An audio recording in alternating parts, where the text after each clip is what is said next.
gentleman for yielding.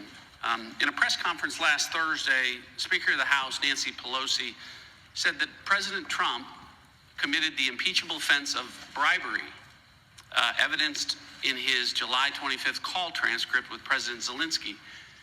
In concert with that, multiple Democratic members of this committee gave TV and radio interviews over this past week discussing how the president's conduct supported his impeachment for committing bribery, all of which struck me as very odd, because for the longest time this was all about quid pro quo, according to the whistleblower complaint.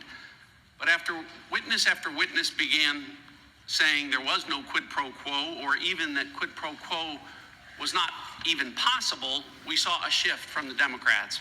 They briefly started to refer to the president's conduct on the July 25th call as extortion. And now it's shifted again last week to bribery. Ms. Williams, you used the word unusual to describe the president's call on July 25th. Lieutenant Colonel Vindman, you used the word inappropriate and proper. Now, I've word searched each of your transcripts, and the word bribery or bribe doesn't appear anywhere in that. Ms. Williams, you've never used the word bribery or bribe to explain President Trump's conduct, correct? No, sir. Colonel Vindman, you haven't either. That is correct.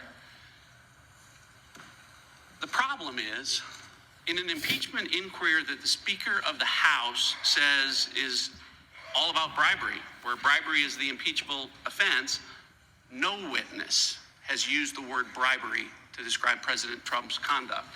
None of them. These aren't all of the deposition transcripts.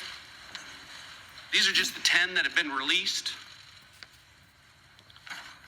6 weeks of witness interviews in this impeachment inquiry, hundreds of hours of testimony, thousands of questions asked, thousands of answers given.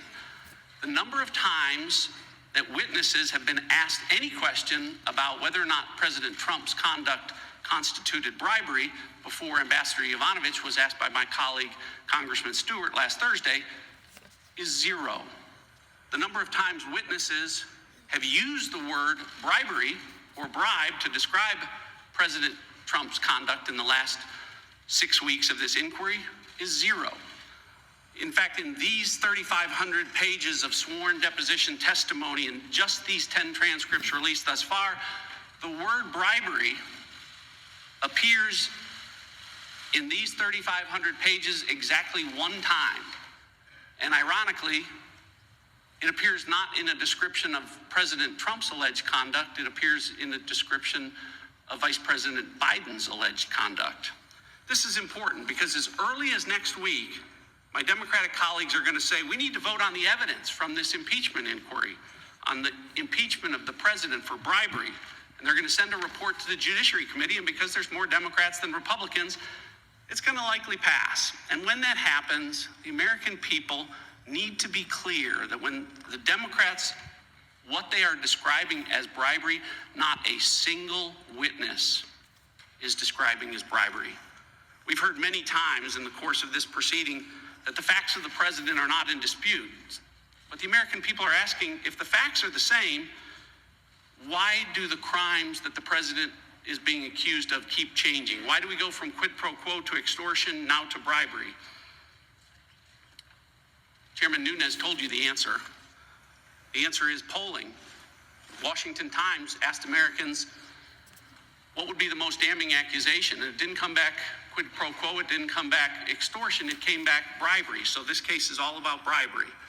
Look, it's bad enough that the Democrats have forbidden White House lawyers from participating in this proceeding. It's hard enough to defend yourself without your lawyers present.